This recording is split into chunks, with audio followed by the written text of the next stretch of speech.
This attempt to explore the Rebbe RaShaB's mystical thought in its educational context is predicated upon two pivotal understandings. First, many of the Rebbe RaShaB's groundbreaking initiatives in mystical thought already mentioned today took place in an educational context delivered for the students of his educational institution, Yeshivat Tomchei Temimim, and physically within its walls. Second, the Hasidic movement and its Chabad school in particular can be seen as an educational movement and its Admurim as educators on a global scale. This is an idea I've developed more fully in my work, The Educational Teachings of Rabbi Menachem Mendel Schneerson, particularly in Chapter 1 of Part 2. So before we talk about the Rebbe RaShaB, let us briefly examine the educational achievement of the founder of Chabad Hasidus, Rabbi Shlomo Zalman of Liadi, and the next three Rebbes of Chabad, upon whom the Rebbe RaShaB's educational contribution is predicated. Like the Baal Shem Tov and the Maggid of Mezrich, the founder of Chabad, Rabbi Shlomo Zalman, was an educator. In 1776, he established his first academy in his hometown of Liozno, inviting married students who were able to devote themselves to Torah study to come to Liozno for a 2 to 3 month period so as to receive educational directives for their intended intensive study. Rabbi Shlomo Zalman had served as dean of an academy comprising select students, select Torah scholars of exceptional ability, who were subdivided into 3 graded levels, or chadorim. Prerequisite for entry into Cheder 1 was a mastery of the entire Talmud, Midrash, Ikarim, Kuzri, and general knowledge of Zohar. Students studied in these chadorim for approximately 3 years before being dispatched to various locations to disseminate the Hasidic approach to Torah study and prayer, and to recruit new Hasidim. While these were specific educational initiatives of the Alter Rebbe, the broader educational revolution of the Chabad system, as initiated by him, was one whereby the comprehension of divinity became the educational ideal. Chabad Hasidim is thus a system of religious philosophy which teaches understanding and recognition of divinity through the application of one's intellectual faculties. The term Chabad is descriptive of the axiomatic educational principle of this school, that through systematic intellectual progression one may control, even radically alter, one's emotions and concomitantly one's deeds. Rabbi Shlomo Zalman of Liadi initiated the Chabad school as an educational revolution whereby divinity was to be conveyed in the vernacular so that it could become the very focus of intellectual endeavor. This was in sharp contradistinction to the study of pure Kabbalah, which remained accessible to the select few. The Chabad education system sought to render accessible to all the profundities of Kabbalistic thought through a presentation of its concepts by means of illustrations and examples. It sought to render such attainment within the reach of even those for whom theoretical and abstract thinking was beyond their capacities. It extended the Baal Shem Tov's inclusivist ideal so as to incorporate an imperative to disseminate Judaism's esoteric elements to all. Adherents of Chabad were required to intellectually internalize its mystical teachings. A devotee's emotional religious experience was a result of superficial contact with the Rebbe, were in Chabad insufficient. A synthesis of revealed and hidden aspects of Torah is a significant educational principle of the Alter Rebbe's school of thought. Indeed, the entire Chabad system can be viewed as a synthesis of Judaism's mystical and rational halachic elements. The influence of Kabbalah on the Alter Rebbe's philosophy is indicated by the Alter Rebbe's Likutei Amorim, Tanya, using 49 references to Zohar, 10 references to Luria, and 29 references to Lurianic Kabbalah's greatest exponent, Reb Chaim Vital. The Alter Rebbe was also concerned with inculcating his students with an awareness of divinity as the true reality of the universe. comprehension and contemplation of the creative process were seen as the prerequisites for an awareness of the transient nature of the physical and the true reality of the vivifying divine force which underlies all creation. A common feature of Chabad expositions of successive generation is their attempt to follow the precedent set by the Alter Rebbe to render accessible and comprehensible the study of divinity. Thus, the stated educational goal of Chabad's second Rebbe, the Mittler Rebbe, is manifested in his requirement that young Hasidic adults would be as familiar with the mystical concept of Keter as they were with the 5 fingers of the hand. The Mittler Rebbe similarly aspired to engender a preoccupation with Hasidic thought, such that when 2 Hasidim would meet informally in the street, their discussion would concern esoteric matters. He referred specifically to Atik and Arich. Atik or Atika Kedusha, literally the Holy Ancient One, refers to the highest aspect of Keser. It is the original emanation from the infinite being, known as the Ein Sof. Arich refers to the lesser level of Keser. The Mittler Rebbe focused on explication of the mystical teachings of the Alter Rebbe, often suggesting alternative and even contradictory expositions. He required that his students, en route to their homes from Lubavitch, spend a day or 2 in every town they passed so as to publicly teach the mystical discourses that they had studied. The educational ideal, whereby Judaism's legalistic and esoteric elements are to be viewed as inexplicably intertwined, was developed more fully over the extensive writings of Chabad's third Rebbe, the Tzemach Tzedek. Moreover, Chabad's fourth Rebbe, Reb Shmuel, the Rebbe RaShaB, sought to express the mystical teachings of Chabad in a way that would render them accessible even to the unlearned masses. Having set the context and having established the premise that Rebbes of Chabad each assumed an educational role, let us now focus our attention on the uniqueness of the Rebbe RaShaB. Now, it's quite normal for an educator to provide a metaphor for all educational endeavor, and others following him explain its implications. This is quite common, something that we see very clearly in the writings of Pestalozzi, Froebel, and particularly in John Dewey. So, that education was a primary concern of the Rebbe RaShaB is reflected in his statement, made as the highlight of a Simchas Torah festive address to his Hasidim, September 27th, 1899.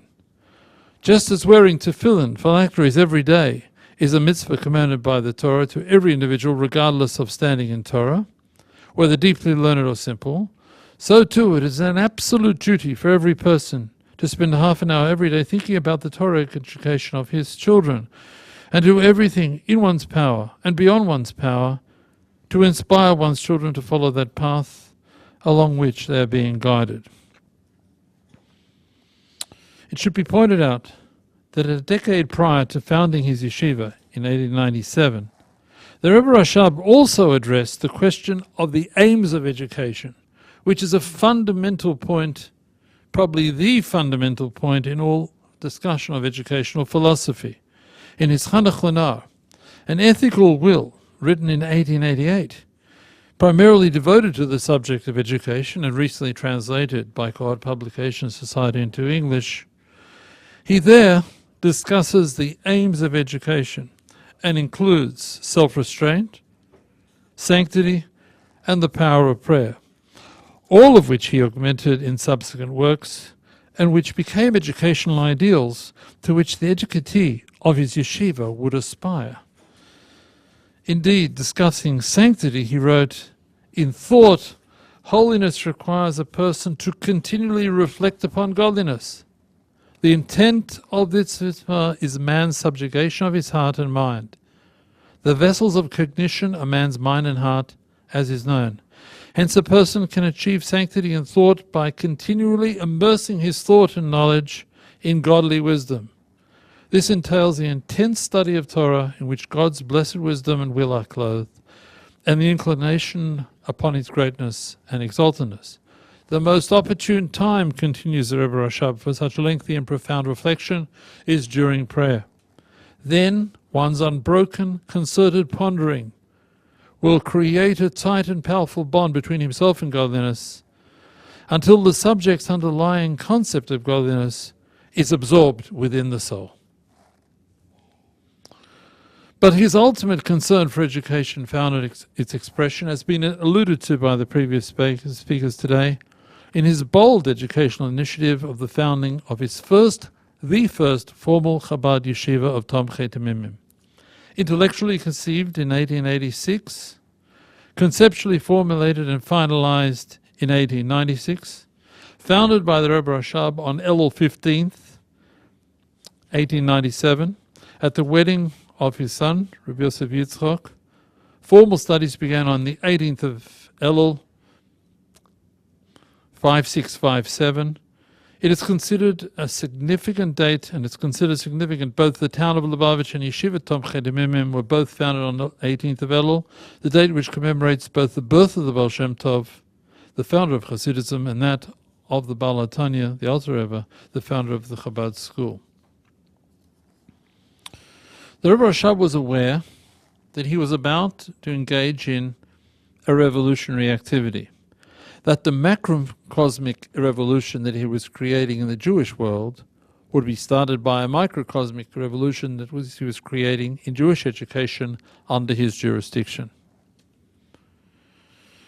So the crucial point in the application of his mystical thought to the areas of education was his founding of this yeshiva in 1897, where mystical studies become an integral part of the curriculum. Viewing an educational approach in context of the institution is today considered a valid factor in educational analysis. Only 3 years ago, Karen wrote, "In beginning to think about such basic matters as what education really is and why one should care about it, one is likely to have in mind the kinds of school one has grown up with and spent time in. This is a natural and useful frame of reference, as it is both familiar and fundamental to many of the educational facts of life we are concerned with." At the time of its founding, the Jewish world was in a state of disarray. In many circles, the study of Torah and accessing its spiritual dimension had become distinct domains. Many students of yeshivot saw Torah study as an intellectual exercise utterly unrelated to prayer and the divine service. There existed a phenomenon whereby students of Torah were utterly bereft of piety. Thus the Rebbe RaShaB spoke, "We have indeed witnessed that the Torah is enclosed in coarse cloth, and those who study it have become devoid of piety. Many young men who study the Torah have no piety. To add insult to injury, these same students have become Jewish religious leaders, bringing about many further spiritual casualties attributable directly to the negative influence." As was alluded to this morning, the Haskalah, or so-called Enlightenment movement, with its aggressive agenda of uprooting Torah education, had been making inroads into European Jewish community.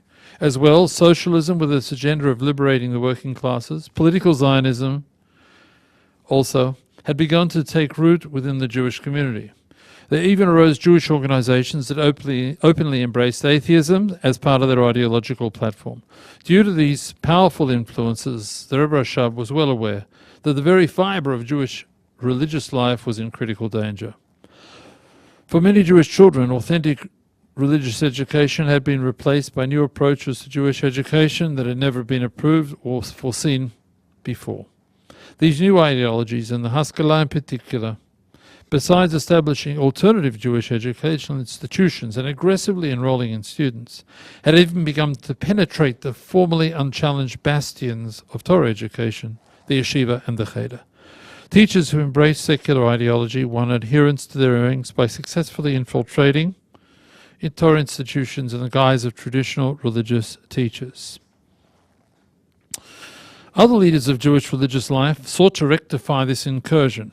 One response to the problems of the time came from the Mussar movement, founded and developed by Rabbi Yisrael Salanta. Musa refers to the ethical or pietistic studies that encourage the student to engage in self-scrutiny. The modern Musa movement, as distinct from the classical Musa works of the Middle Ages, tried to introduce the study of Musa into the yeshiva curriculum to combat the secular forces that were taking hold in many yeshivot. Before the advent of the Musa movement in the 19th century, a student of Torah was expected to learn piety from the pages of the Talmud, whose many episodes exemplifying ethical behavior were considered sufficient to ensure the student's religious devotion.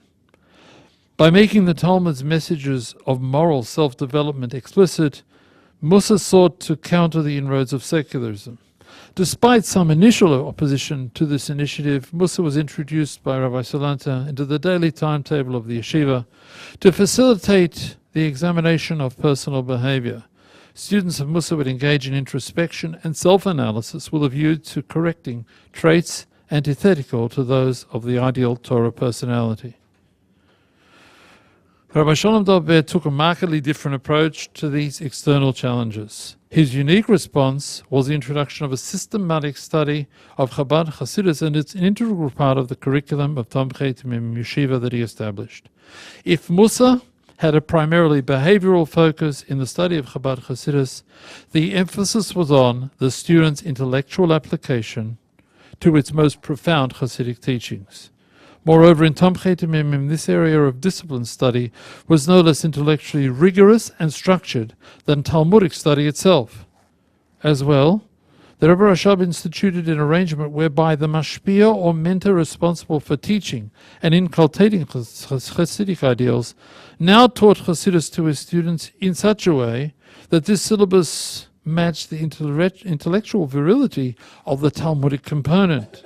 The study of Hasidic philosophy was to appeal to the active mind no less than Talmudic study. Pilpul, the intricate analysis and logical dissection of text, formerly reserved for the domain of Talmudic study, was now applied to the study of elevated spiritual concepts. This is a revolutionary move within Torah education, and no less of an educational revolution within Chabad. Previously, and in particular for the Yoshvim of earlier Chabad yeshivot, and for all generations of Chabad adherents prior to Rabbi Shalom Daber's innovation, Hasidus had not been studied in the form of a structured, disciplined curriculum. This curriculum was available to teenagers, which implied a radical departure from previous procedure and changed the thrust of the Rebbe RaShaB's communication. The content of the educational discourses of Rabbi Shalom Daber differed from those of his antecedents in accordance with his new audience.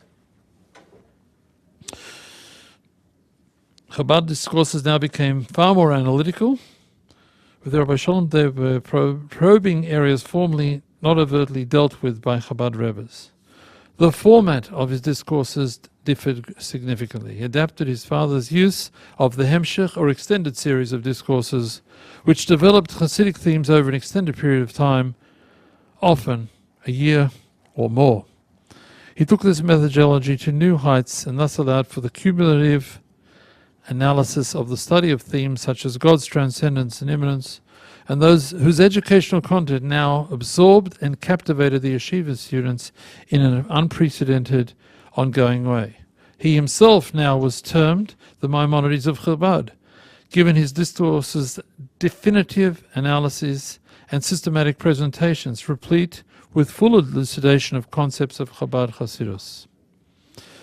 He defined Chabad Hasidus as a multifaceted, self-contained science requiring no less of an in-depth study than the study of the intricacies of Talmudic law.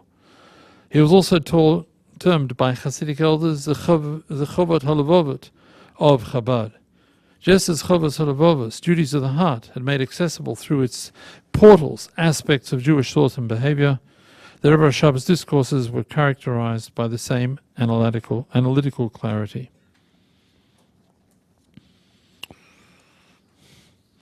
He sought to rectify the educational inadequacy caused by the Haskalah in large segments of Jewry through his yeshiva facilitating a superlative Jewish education for young men who would become pillars of the Jewish community and counter the negative influences of the Haskalah. For this reason, his yeshiva was called Tomchei Temimim, supporters of the genuine ones. His students were to graduate and to take up the role of idealistic educators or pillars of communal religious activity who would encourage genuine religious devotion within their communities. He sought to produce a God-fearing scholar whose devotion to the study of Torah and the fulfillment of its mitzvahs, as well as to the Chabad ideal of contemplative prayer and the lifelong task of self-refinement, would be from the very depth of the heart.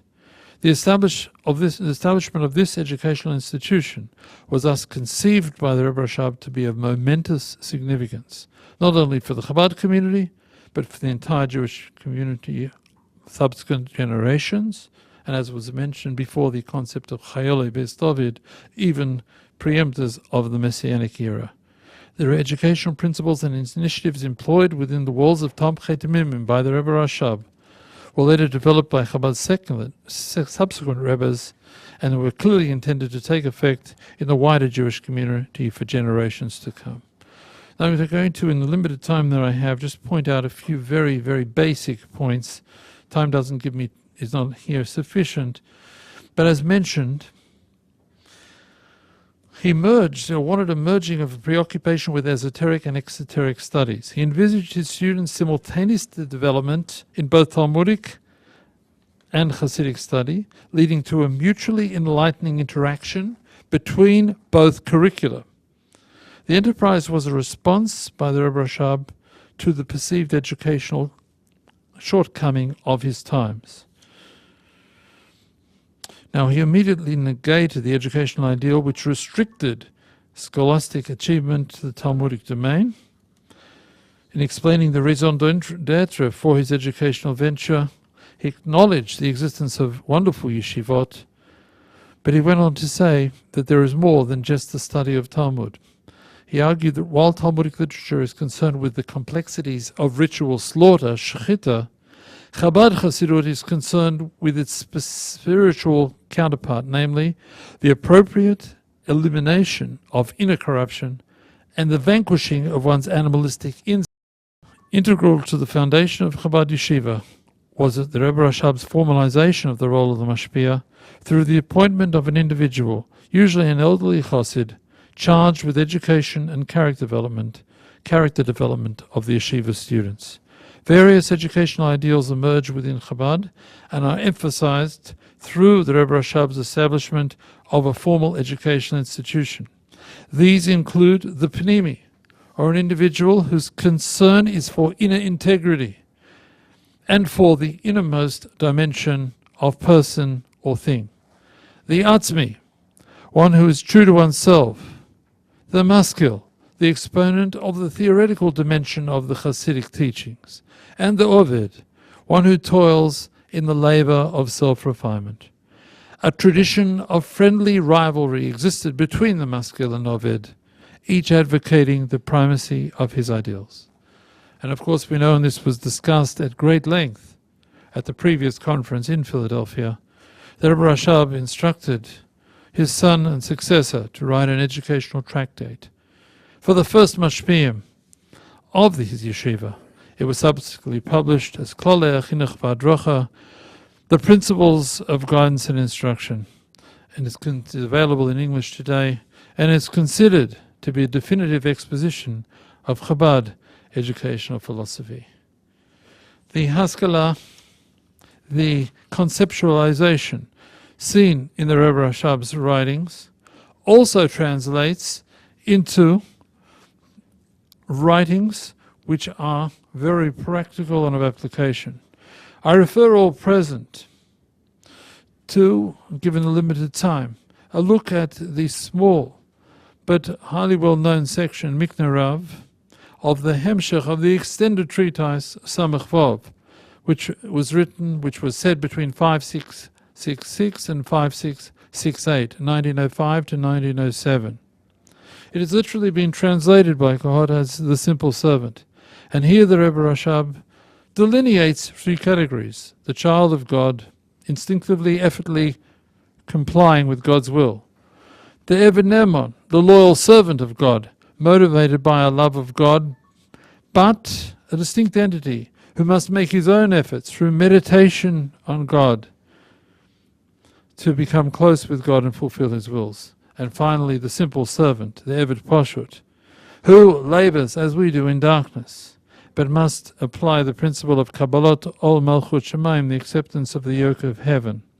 By looking in this work, one sees how the student of the Chabad Yeshiva would adopt the ideas popularized by the Rebbe RaShaB in a practical way. So in conclusion, history vindicated the correctness of the Rebbe RaShaB's bold educational initiative, the first formal Chabad Yeshiva, Tomchei Temimim. It went on to produce students who, under his son and successor particularly, defied communism, that those graduates were at the forefront of resistance to communist oppression was an indication to the potency of the Jewish educational formula that the Rebbe RaShaB had created. They went on to challenge the apathy that characterized American Jewry, and under the seventh Rebbe of Chabad, they would exert a profound influence on the Jewish religious life throughout the entire world. The entire ideal outcome which Jewish education sought to produce, hitherto considered beyond attainment, took on new heights under the Rebbe RaShaB. I thank you.